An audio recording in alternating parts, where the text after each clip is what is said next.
We're starting in lesson 6 now. Итак, 6-й урок наш начинается. And we're going to be talking about chapter 7. Давайте поговорим о 7 главе. Chapter 7 deals with marriage. How should Christians approach marriage? О том, как христиане должны подходить к вопросам брака. This particular slide, for whatever reason, is squeezed. Не знаю, по какой причине, но этот слайд немножечко уменьшился в своих объемах. I don't know why. If one of you Не guys знаю, knows how to fix но it, если then we'll знаете, get it как during the это break. решить, пожалуйста, помогите нам. Okay?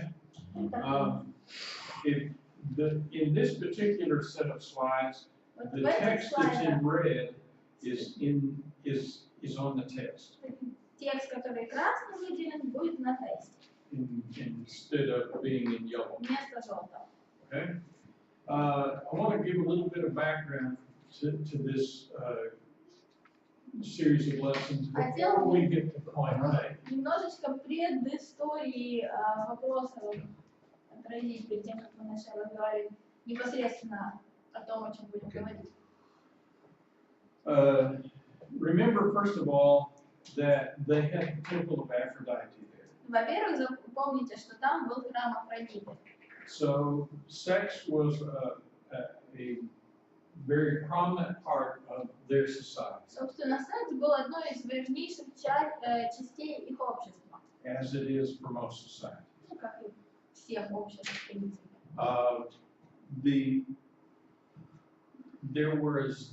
We talked about in chapter 6 the philosophy of Epicureans. О философии стоиков и эпикурейцев.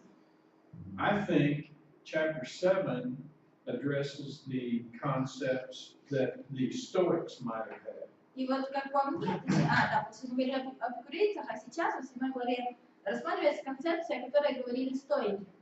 The Stoic philosophy was started by Zeno in 300 BC. Стоическая философия была основана Зеноном в 300 году до нашей эры. It was pantheistic, that is, everything had God within it. Там бытовал пантеизм, то есть в каждом существе, в каждом отдельном предмете живет Бог. They focused their attention on the order in the universe. И вот они внимание обращают именно на порядок во Вселенной. The stars, the planets, the seasons. На планеты, на звезды, на различные времена. Being repeated over and over. И вот на повторение снова и снова. Therefore, and because of that, they saw personal discipline as the highest value.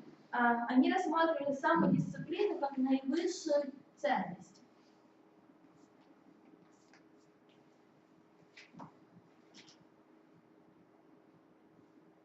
So,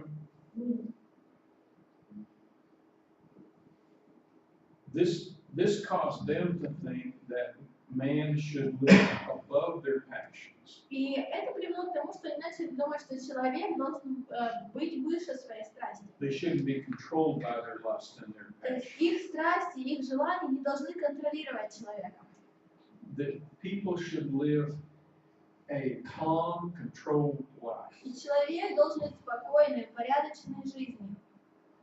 And that they should live according to the dictates of nature.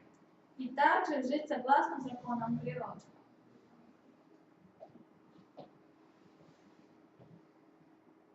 They should live calmly, accepting the divine will. Человек должен жить безмятежно, принимая божественную волю. They were very fatalistic. То есть они вот очень фаталистичны были в своих учениях. Whatever happens must be God's will. Что бы ни происходило, скорее всего, это воля Божья.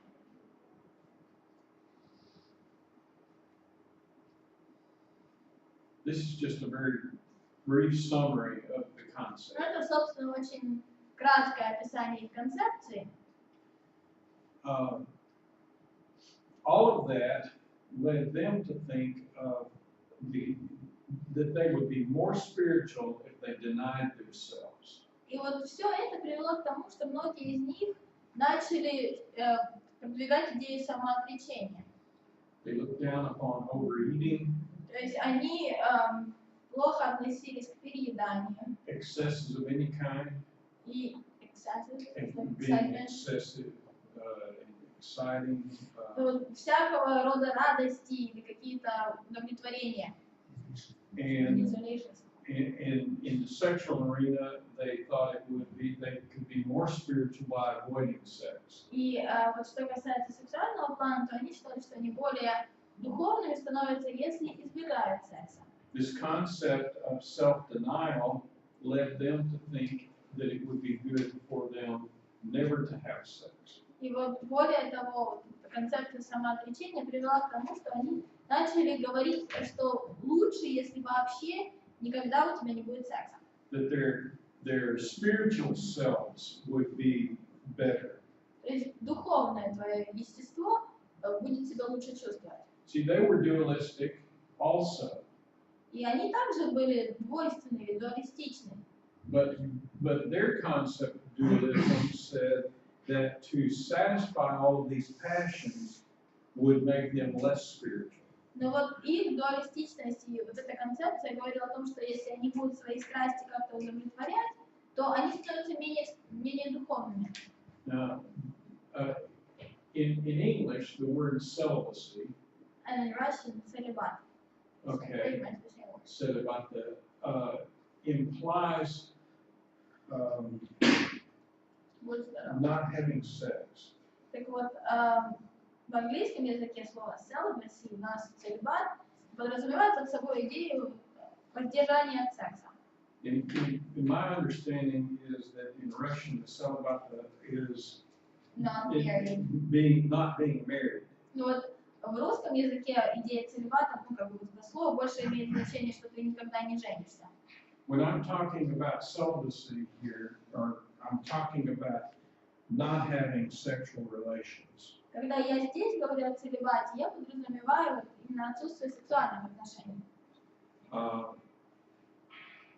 So, question is, based on chapter 6, Вот вопрос возникает такой, исходя из 6 главы.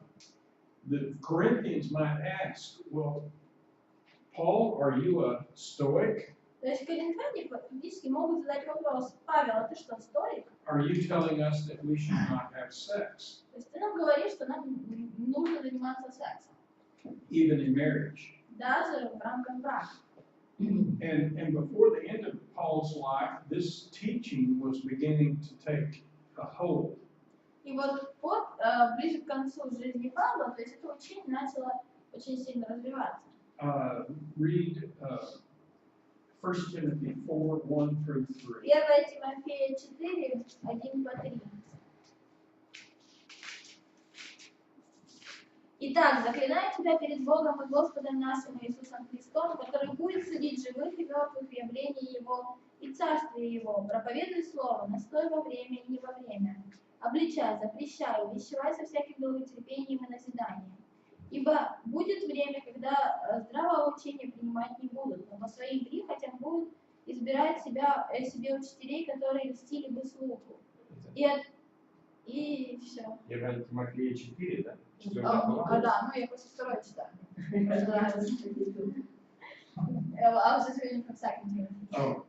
Дуже ясно говорит, что в последние времена отступят некоторые от веры, внимая духом обольстителям и учениям бесовским, через лицемерие лжесловесников, сожженных в совести своей, запрещающих вступать в брак, и употреблять в пищу то, что Бог сотворил даже, дабы верные и познавшие истину вкушали с благодарением. This teaching began to take hold in the church. Вот это учение начинает внедряться и в церковь. And led to the monastic movements in the 2nd and 3rd centuries. И приводит к образованию монашеского движения во 2-3 веке. And this idea that you can be more spiritual if you deny yourself. И вот идея того, что вы можете быть более духовными, если отречетесь от себя. Food, Вот что касается еды, fellowship with other people, общения с другими людьми, sex, секса, to take vows in silence. И вот также обеты без глаза. Нет, это когда ты не разговариваешь. Безгласие получается, да? Молчание. То все просто оказалось. To choose not to marry. Или избирать для себя не вступать в брак. In the Roman Catholic Church leads to the priest not marrying. То есть все это приводит Римо-католическая церковь к тому, что священники не вступают в брак. The idea of nuns. Появляется идея монахинь. Monasteries. Монастырей. Separating from society. Отделение от общества. And so it's natural that the Corinthians, based on what's in chapter 6, might ask themselves this question. И вот достаточно природным является то, что коринфяне, глядя на вот то, что написано в 6 главе, могут задаться вопросом. And so I think there may be some questions that they're asking. Я думаю, что есть определенный вопрос, который они задают. If you look at chapter 7, verse 1, read Вот 7 that. глава, 1 стих. А о чем вы писали ко мне, то хорошо человеку не касаться женщин. So they wrote him a letter asking him some questions. То есть вот получается, что они пишут ему письмо, задавая определенные вопросы. And the questions that they may have been asking И, возможно, вопросы, которые они задавали, are as follows. вот такие. Don't bother to write these down because they are the major points that we're going to be covering. Можете их не переписывать, потому что они все будут заглавие вот основных пунктов, которые мы будем с вами освещать. То есть вы все равно их запишите на потом. I think these questions are, Paul is answering these questions. Я думаю, что Павел отвечает на вот такие вопросы. Should the married abstain from sex? Должен ли женатый или замужний воздерживаться от секса? Should the single avoid marriage Должен ли холостой воздерживаться от брака? and thus avoid Ну sexual и таким же relationship? образом воздерживаться от секса. Should married people dissolve their union so that they can avoid sex? Должен ли женатый разрывать свой брак, чтобы быть сексуально чистым?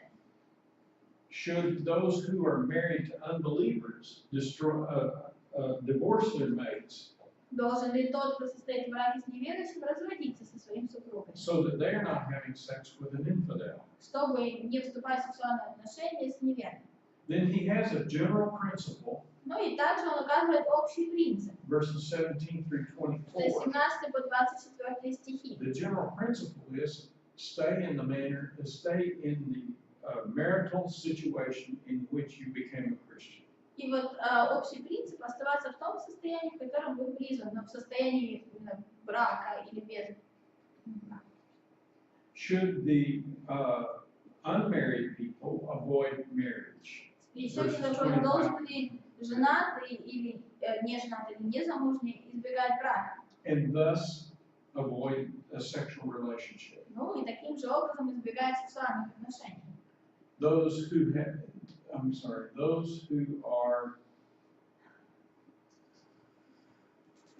Those who are engaged when they receive this letter back from Paul. То есть должны ли те, кто вот вручены в момент, когда они получили это послание от Павла, Should they go ahead and get married? должны ли они вступать в брак? In English, I'm using the word consummate their marriage. Да, то есть, That's usually thought of in the sexual sense. I'm talking about should they go ahead and get married. вот заключать брак, тут подразумевается именно вступать в брак с сексуальными отношениями. Should they terminate their engagement and therefore not get married and therefore not have this sexual union? Стоит ли разорвать обручение, таким образом не выходить замуж, не жениться, и таким образом не вступать в сексуальные отношения? Should the widows avoid marriage Должна ли вдова воздерживаться от повторного брака? and thus be sexually inactive? Что опять же означает, что сексуально быть неактивным членом общества. So we will go over each of those points. Мы с вами поговорим о каждом из этих пунктов на протяжении текста. So point A, Итак, пункт А. should the married abstain from sex? Должен ли женатый или замужний жить, воздерживаясь от сексуальных отношений? I think the last one to read was the Tali. So Sergey. По-моему, у нас каждый раз, когда мы видимся снова, наш Виталий был последний, кто читал. Поэтому Chapter всегда начнем 7, с Сергея. verses 1 through 5. С 1 по 5 стихи 7 главы прочитайте, пожалуйста. О чем вы писали мне, то хорошо мужчине не касаться женщины, но по избежанию блуда каждый имеет свою жену, и каждый имеет своего мужа. Муж, оказывая жене должное благорасположение, подобно и жена мужу. Жена не властна над своим телом, но муж равно, и муж не властен над своим телом, но жена. Не уклоняйтесь друг от друга разве по согласию на время для упражнения в посте и молитве, а потом опять будьте вместе, чтобы не искушала сатана невоздержанием вашим. Okay, so the first thing he says is, if you're single, you remain sexually pure. То есть первое, о чем он говорит, что если вы не в брачных отношениях, то вы должны быть сексуально чисты.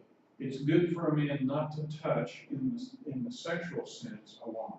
То есть хорошо человеку, в их тексте, мужчине не касаться женщины, но в плане не касаться в сексуальном плане.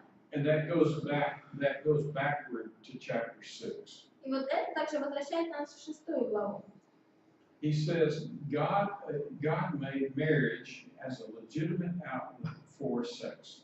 То есть он говорит, что брак – это законная сфера для удовлетворения сексуальных желаний, данных Богом. God gave us a sexual appetite, То есть Бог дал нам сексуальное желание and He gave us the manner in which we can и дал нам satisfy that. выход, как можно это желание удовлетворять. He says sex in the marital bond is obligatory. Более того, он говорит, что секс в условиях брака обязательно. He says marriage partners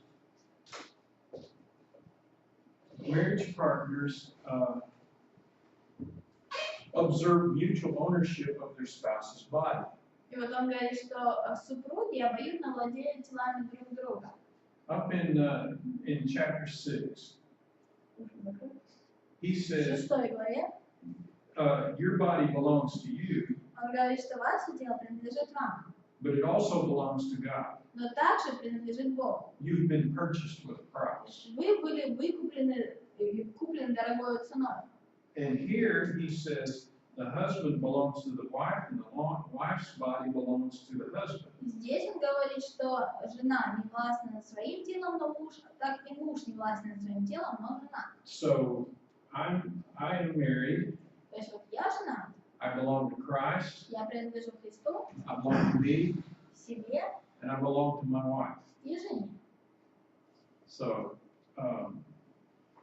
he also says abstinence from a sexual relationship in marriage is dangerous. Более того, он говорит, что воздержание в браке опасно, Abstinence opens the door for Satan потому что воздержание открывает дверь сатане, to tempt the man or the woman. чтобы искушать либо мужа, либо жену.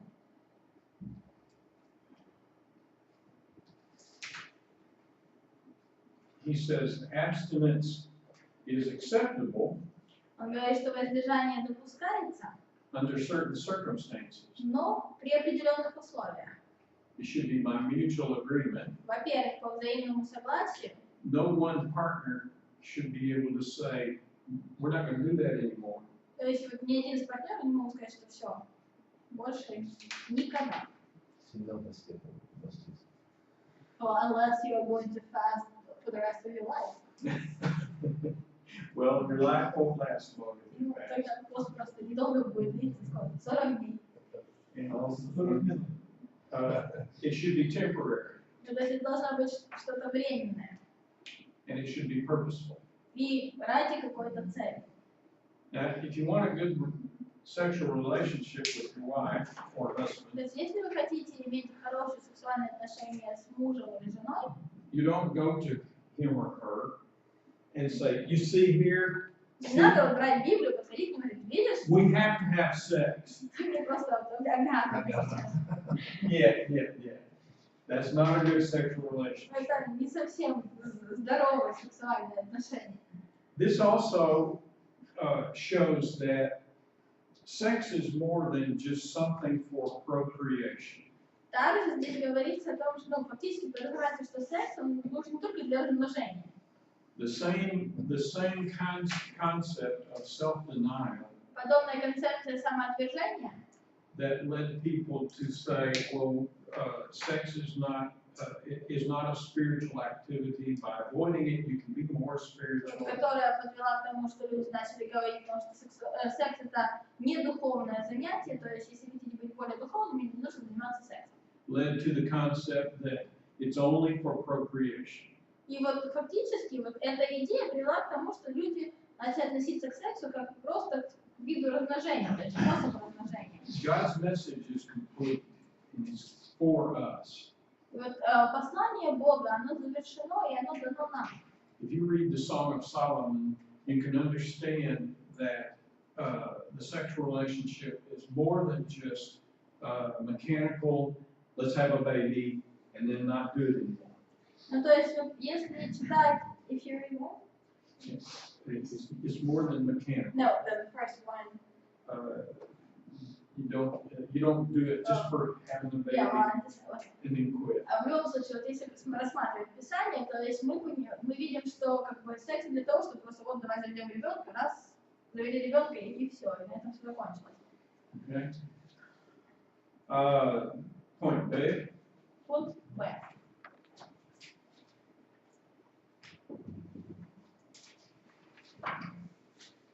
Сергей, пожалуйста, read verses 6 and 7. Сергей, вы нравитесь очень учителю. 7 и 8 стихи. Прочитайте, пожалуйста. Ибо желаю, чтобы все люди были как и я, но каждый имеет свое дарование от Бога. Один так, другой иначе. Безбрачным же идолам говорю, хорошо им оставаться как я. Okay, I think verse 6 goes with verse 7. Мне кажется, что 6 стих вот, и 7 они связаны. Paul is advising a sexually pure single life. То есть Павел советует оставаться холостым и сексуально чистым. And he talks more about being single in this chapter than he does about being married. И вот в этой главе он более посвящает времени, чтобы поговорить о безбрачии, чем о том, что как хорошо быть женатым. Throughout this chapter, if he talks about a person who is in a single situation, То есть на протяжении всей главы, когда он говорит о людях, которые не женаты, he advises them to stay that way. то он советует им такими и оставаться. But it's always advice, not Опять же, всегда, вот, как мы в 6 стихе говорим, что это позволение, а не повеление. If the person is single, Если человек холост, they must remain sexually pure. то есть он не должен вступать в сексуальные отношения. Going back to chapter 6, verse. Это опять же касается 6 главы, 12 по 20 стихи. He says this manner of living is a gift. И он также говорит, что подобный образ жизни – это дар. Turn over to Matthew chapter 19. Матфея, 19 глава, давайте откроем.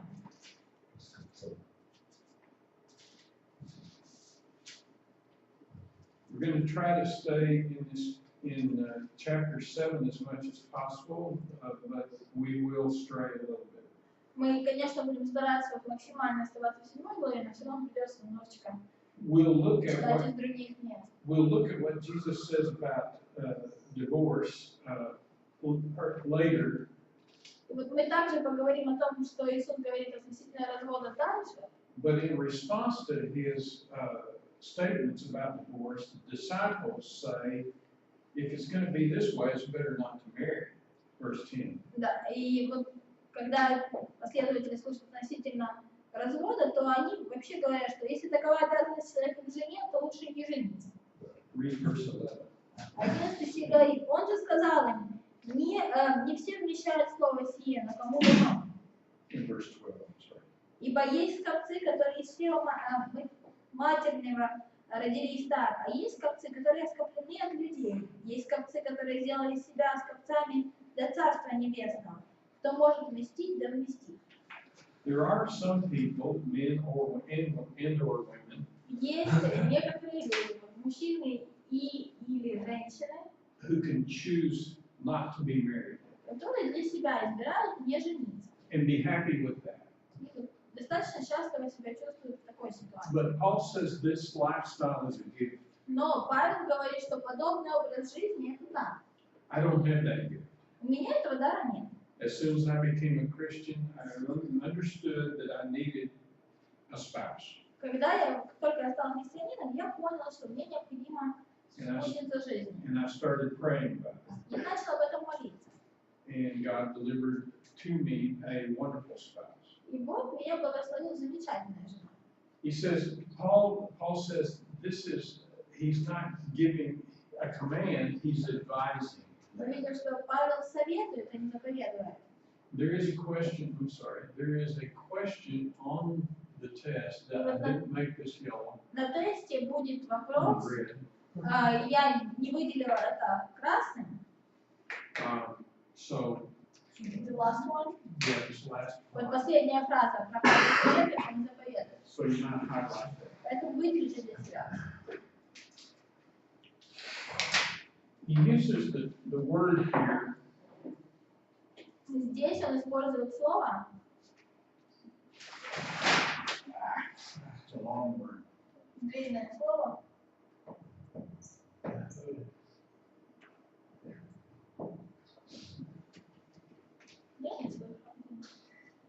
Pseudonymous. Pseudonymous, which means a concession. And the word for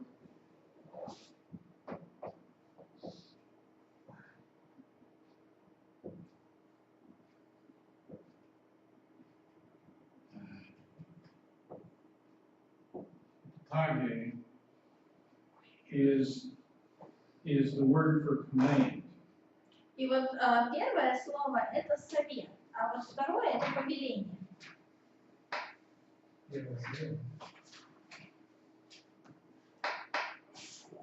Ну да, вы можете меня подправить. Ну да.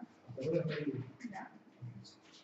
So he's giving the single people advice. He's not commanding them to be single. Он дает совет людям, которые еще не в браке, он не заповедует оставаться безбрачными. He's saying singleness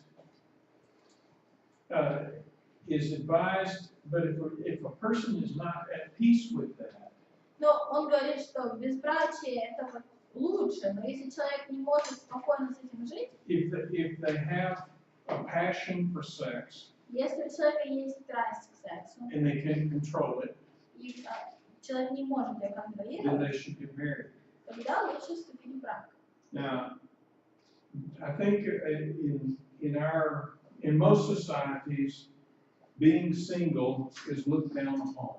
Ну вот, я думаю, что в нашем, в большинстве обществ безбрачие рассматривается как вот, And we go to the passage that says it's not good for men to be alone. и вот мы возвращаемся к отрывку, где говорится о том, что нехорошо человеку быть одному.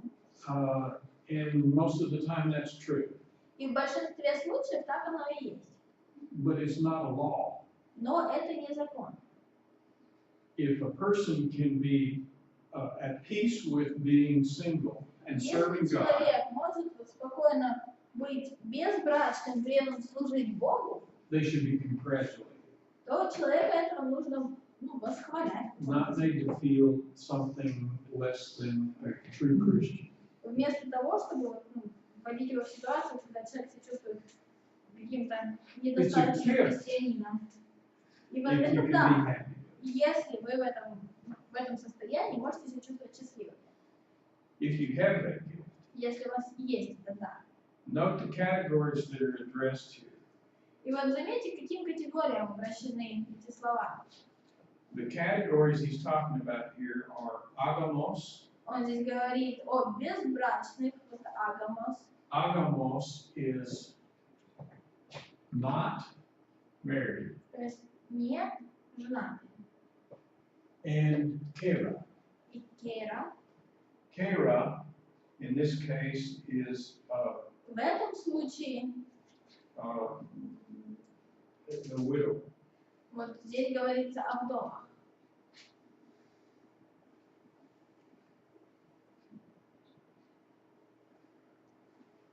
If one cannot be happy with that situation, Если кто-то не чувствует себя удовлетворенным в этой ситуации, in the text, if they burn, или вот в тексте, если они разжигаются, in the verses I'm referencing are verses 8 and 9, which we did not. это 8 и 9 стихи, которые мы еще не прочитали. So go ahead and read those. Безбрачным же и вдовам говорю, хорошо им оставаться, как я. Но если не могут воздержаться, пусть вступают в брак, ибо лучше вступить в брак, нежели разжигаться. Okay? So, point B. Итак, пункт В.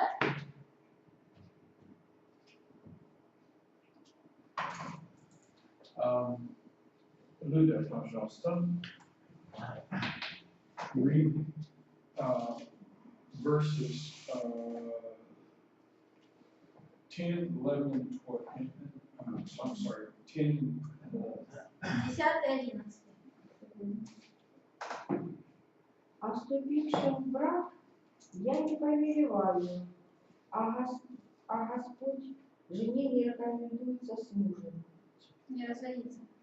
А у меня допущено.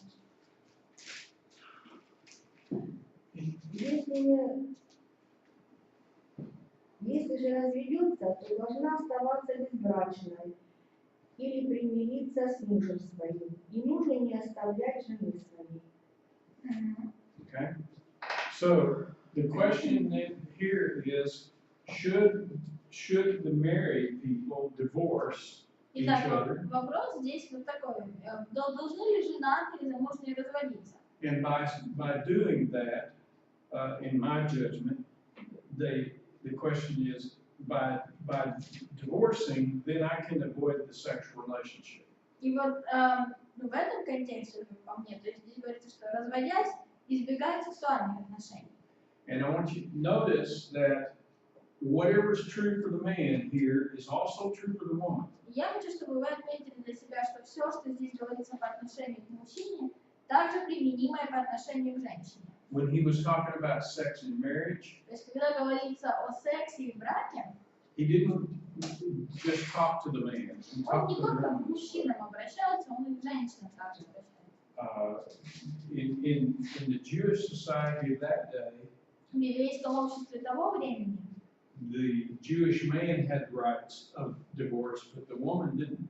то есть у мужчины еврейского было право на развод, у женщин не было. And so he is equating.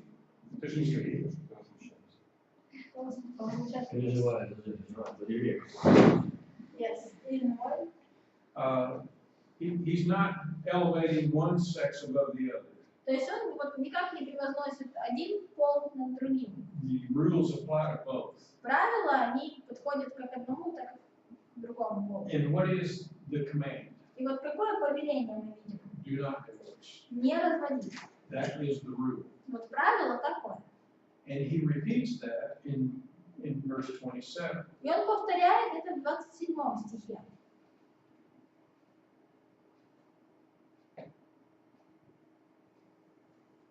He says here, if you do separate, Он говорит, если же вы все-таки отделяетесь или разделяетесь, you either remain unmarried то нужно либо оставаться безбрачным, or you reconcile. ну, либо примириться.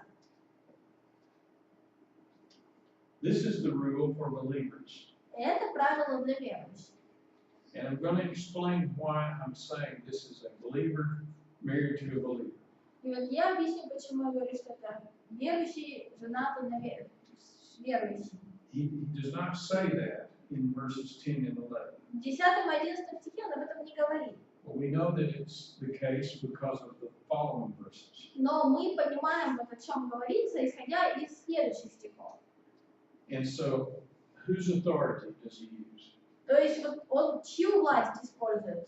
He says, not I, but the Lord says. Не я говорю, но Господь. Later he will say, not the Lord, but I say this. Дальше он уже будет говорить, не Господь говорит, но я. So let's take a look at what the Lord said about this. Давайте посмотрим вообще, что Господь об этом говорит. Turn over to Matthew chapter Давайте 19. откроем Матфея 19 главу.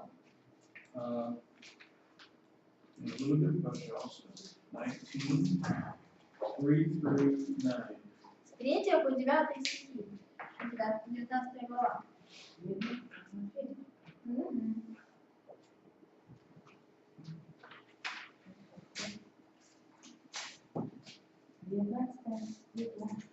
По 9. И приступили к нему фарисеи, и, искушая его, говорили ему: а какое причине повелительно человеку разводиться с женой своей? Он сказал им в ответ: не читали ли вы, что сотворивший вначале мужчиной и женщиной сотворил их? И сказал: поэтому оставит человек отца и мать, и прилепится к жене своей, и будут двое одной плотью. Так что они уже не двое, но одна плоть. Итак, что Бог сочетал, того человек да не разлучает. Они говорят ему: как же Моисей заповедал давать разводное письмо и разводиться с ним? Он говорит им: Моисей по жестокосердию вашему позволил вам разводиться с женами вашими, а сначала не было так.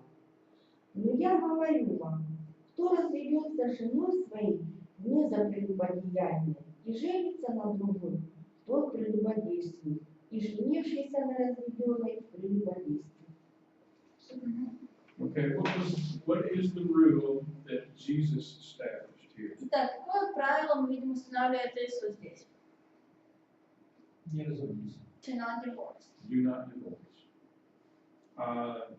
Turn over to Mark chapter 5, Давайте откроем Марка 5 главу. verses 31 and 32. 31 и 32. I'm sorry, not 5. I'm sorry. Matthew 5. Матфея 5. 31 и 32, наверное. Да. Leah, please. Сказано также, что если кто разведется с женой своей, пусть даст ей разводную. А я говорю вам, кто разводится с женой своей, кроме вины прелюбодеяния, тот подает ей повод прелюбодействия. И кто женится на разведенной, тот прелюбодействует. Okay, what was the rule for two people as far as divorce is concerned here? Какое правило было установлено относительно двух людей, что касается брака? Не разумеется. To not divorce. No divorce. That's the rule. Вот такое правило. Was there an exception? Было ли исключение? Well, if there was an adult Unchastity, unfaithfulness. Okay. Mark chapter 10. Марка 10 глава. Yeah, this one also. Mark 10, 2 through 12. Со 2 по 12 стихи. Подошли фарисеи и спросили, искушая его, позволительно ли разводиться мужу с женой. Он сказал им в ответ: что заповедал вам Моисей? Они сказали: Моисей позволил писать разводное письмо и разводиться. Иисус сказал им в ответ: по жестокосердию вашему Он написал вам эту заповедь. В начале же творения Бог сотворил их, как мужчину и женщину. Поэтому оставит человек отца своему и мать, и прилепится к жене своей, и будут двое одной плотью.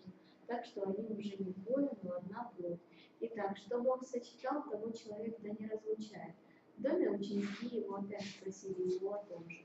Он сказал им: кто разведется с женой своей и женится на другой, тот прелюбодействует от нее. И если жена разведется с мужем своим и выйдет за другого, прелюбодействует. Okay, what's the rule? Какое правило? Не разумеется. To not divorce. Do did he indicate there was an exception there? Ну вот здесь он какое-то исключение приводит, нет? In this passage? Вот в этом отрывке. Нет. There is no exception there. Нет исключения. Luke chapter Луки, 16. 16 глава. Leah, verse 18. I'm not picking on you. 18 стих. Всякий разводящийся с женой своей и женящийся на другой прелюбодействует, и всякий женящийся на разведенной с мужем прелюбодействует. So what's the rule? Какое правило? No divorce. No divorce. Is there an exception? Есть ли здесь исключение? Нет. Тоже нет. А он, 16 когда глава. прелюбодействует, когда совершил акт развода, или развелся и как бы живет разведенный, да, женился, и вот это все он длится у него. So when he's talking about he's committing adultery, what does he mean? Like, does it start when you divorce and then you just leave being divorced? Или, то есть это украл человек все, то есть это акт отдельный, да, то есть и все. А то, как бы, если он развелся и живет разведенно, это у него считается, что, или женился, то есть какая разница, и женился, например. Развелся и женился. И он все, получается, прелюбодействует, находится в состоянии прелюбодействия. So, I think I know what he's asking. Like, basically, when a person stole something, he is thief, but at this one occasion. But when a person, he divorced and he remarried, and he lives with this another woman, is he committing adultery all the way, like they live 12 years, and this 12 years of adultery? Let's keep going through the text and then talk about the questions.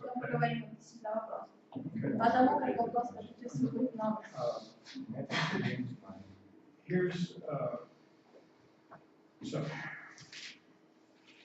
we have just gotten through reading everything that I'm aware of that Так, мы с вами Jesus said about читали все, marriage насколько я знаю, что Иисус сказал относительно брака.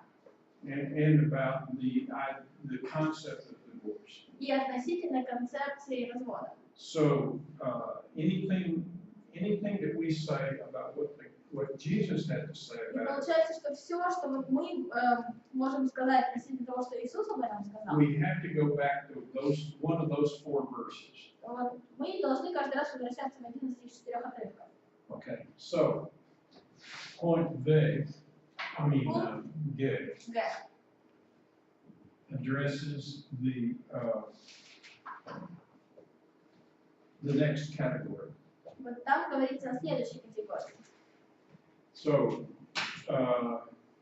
and now we are talking about the believer divorcing their pagan spouse. Здесь мы говорим уже о верующем, который разводится с неверным или неверующим мужем. So, back to Yuri, Юра. verses 12 through 16. С 12 по 16 стихи. Впрочем же, я говорю, а не Господь. Если какой брат имеет жену неверующую, и она согласна жить с ним, то он не должен оставлять ее. И жена, которая имеет мужа неверующего, и он согласен жить с нею, не должна оставлять его. Ибо неверующий муж освящается женою верующую, и жена неверующая освящается мужем верующим. Иначе дети ваши были бы нечисты, а теперь святы. Если же неверующий хочет развестись, пусть разводится, брат или сестра. В таких случаях не связаны. Миру призван Господь. Все. 16? 16 еще. Почему ты знаешь, жена, не спасешь ли мужа? Или ты муж, почему знаешь, не спасешь ли жены? Okay. So now we are talking about the believer married to a pagan spouse. И вот сейчас уже вопрос относительно брака между верующим и неверующим. And this is a very natural question that would come up. И вот очень природный вопрос, который возникает. Suppose you're a new Christian Представьте себе, что вы молодой христианин. and you read the book of Ezra Вы читаете книгу Езры, например, or Nehemiah, или Неемии. and And what did Nehemiah and Ezra tell these people who were married to pagan spouses? Неемия и Ездра говорят тем людям, которые были женаты на язычниках. Put them away. You leave them. So you're a new Christian. You're in Corinth. Молодой христианин, вы в Коринфе. You're a woman who is devoted to the Lord. Вы, допустим, женщина, которая очень предана Господу. Your husband is a non-believer. Муж ваш неверующий. And you read the book of Ezra. И вот вы прочитали книгу Ездры. What would your thought be? Что вы сразу подумали бы? I need to divorce this man. Нужно развестись этим мужчиной. So here's the question comes up. И вот вопрос возникает. And what's Paul's answer? Какой ответ Павла? Don't divorce. Не разводиться. He's telling Christians do not initiate divorce. Он говорит христианам, что христиане не должны быть инициаторами развода. And how do I know that the previous verses were believer married to a believer? То есть откуда я знаю, что вот предыдущие стихи это были верующие, женатые на верующих? Verse 12. 12 стих. But to the rest I say. Вот где говорится, так, 12. Впрочем же говорю. Who are the rest? Прочие это кто? The rest of what?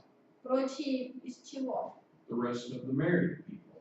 Прочие из женатых. He had been talking to the single people. То есть он сейчас обращался к неженатым людям, Then he talks to the married people. потом к людям, которые вступили в брак.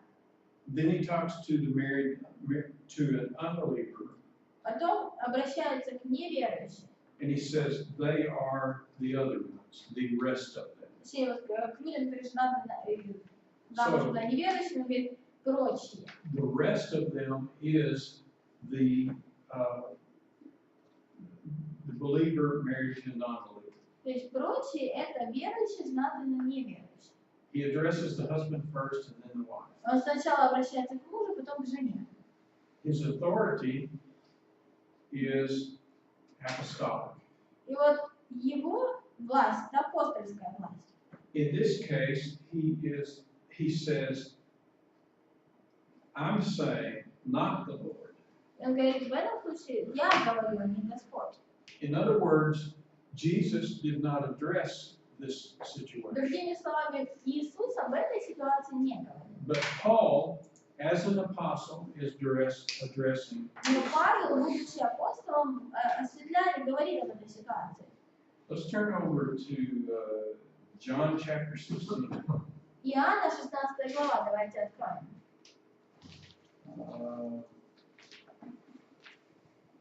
Let's see if I can find the verse. I don't have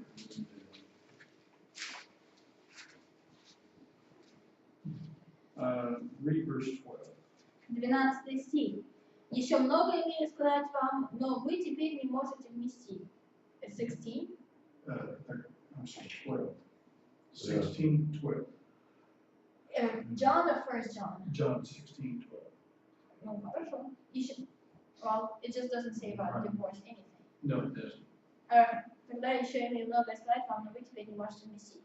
Did Jesus, when Jesus left the earth, and when he was crucified on the cross, То есть, когда Иисус, перед тем, как покинул землю, перед тем, как он был распят на кресте, had he revealed everything that he needed to reveal? все ли он сказал, что должен был сказать? 12 стих. What does this say? Что здесь говорится? I have much to say. Okay. What verse? Read verse 13. 13 стих. Когда же придет Он, Дух истины, то наставит вас на всякую истину, ибо не от себя говорить будет, но будет говорить, что услышит, и будущее возвестит вам. Jesus was telling the apostles he had much to tell them, but they couldn't bear it. То есть Иисус говорит апостолам, что у него еще много есть чего сказать апостолам, но они просто не могут вместить. But when the Spirit comes, He will reveal to you everything that needs to be known. То Он расскажет вам все, что необходимо знать. So Paul here is saying, Jesus didn't address this situation. I am filling in the blanks. И Павел фактически здесь говорит, в 7 главе, говорит о том, что Иисус не говорил об этой ситуации, вот я говорю. Why should they not divorce? Почему им не разводиться? The marriage union is holy.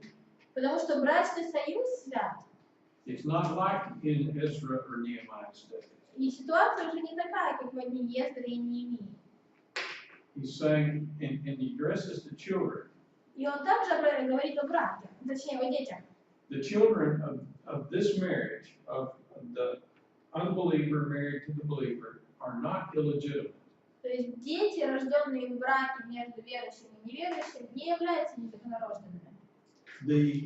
In the case of Ezra and Nehemiah, В случае с Ездрой и Неемией, those children were considered half-breeds. то есть эти дети считались They were not clean. были результатом кровосмешения, то есть они были нечисты, Because it was a mixed marriage. потому что это были смешанные браки. Paul is saying that's not the way it is in Christianity. Павел говорит, что в христианстве все не так. Your children are clean. Он говорит, что ваши дети чисты. They are part of a holy union. Они часть этого святого союза.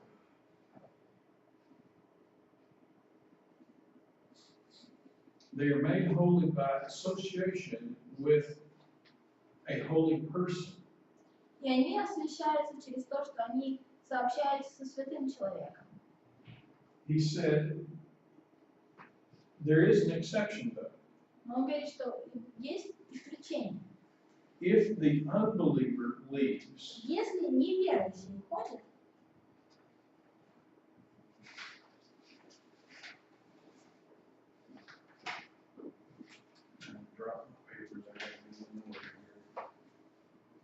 if the unbeliever leaves, let him leave. то если уходит, то вы не связаны. Let him or her leave. Пусть он или она выходит. You are not under bondage. Вы уже не связаны. I want to back up just a minute. Хотел бы немножечко вернуться. There's an expression about the husband being sanctified. Есть выражение относительно освящения мужа. The unbelieving wife is sanctified through a believing husband. Что неверующая жена освящается мужем верующим. Verse 14. They're not saved by if I become a Christian and my wife is not То a есть, Christian, если я стал христианином, а жена моя не стала христианкой, my becoming a Christian does not make that person okay, safe. мое становление христианином совсем не делает, то есть как бы не обезопасит, да, вот хорошее окончание, понятно. В общем, не гарантирует спасение человеку, который является моим мужем или женой. They are holy in the sense because of they are sanctified because of their association with me. То есть они освящены в каком плане? Потому что они сообщаются со мной. That wife helps me out with my service to God. То есть эта жена мне помогает в моем служении Богу. Whether she wants to or not. Хочет он того или нет. If my wife becomes a Christian, I'm Если not a моя Christian. жена стала христианкой, а я нет, I am earning a living. я зарабатываю на жизнь. I'm helping her live her life Я помогаю ей жить ее жизнью in service to God. и служить Богу. So, in the sense that I am associated with a holy person, То есть в том смысле, что я сообщаюсь со святым человеком, I'm sanctified, that marital relation is sanctified. я освящаюсь, и брачные наши отношения тоже освящаются. That's my way of Ну, understanding. по крайней мере, я так понимаю этот отрывок. Turn over to Zechariah, Давайте откроем Захарию, chapter 14, 14 глава, and let's read verse 20. 20 стих прочитаем. Talking about when the Lord's church comes, go ahead and read verse 20 and 21. Zechariah 14, 20, 21, right? Right. то время даже на конских уборах будет начертана святыня Господу. Котлы в доме Господнем будут как жертвенные чаши пред алтарем. И все котлы в Иерусалиме и в Иудее будут святынью Господа Саваофа, и будут приходить все приносящие жертву и брать их, и варить в них, и не будет более ни одного хананея в доме Господа Саваофа в тот день. So, when the Lord's kingdom comes, Когда приходит Царство Божие, there's not going to be a distinction between that which is common and that which is holy. не будет разницы между тем, что вот общепризнано, и тем, что освящено. It's all holy. Все будет святым. And so, my wife, if she's an unbeliever, then is associated with me, and because of that association, she is holy. И моя жена, даже несмотря на то, что она не является верующей, она общается. Но это не по факту, это гипотетическая фраза. Not saved, То есть это означает, что она уже освящается. holy. Она не спасена, ну, Okay. свята не в том плане, что она Let's take a спасена. break. Но вот пойдемте на перемену.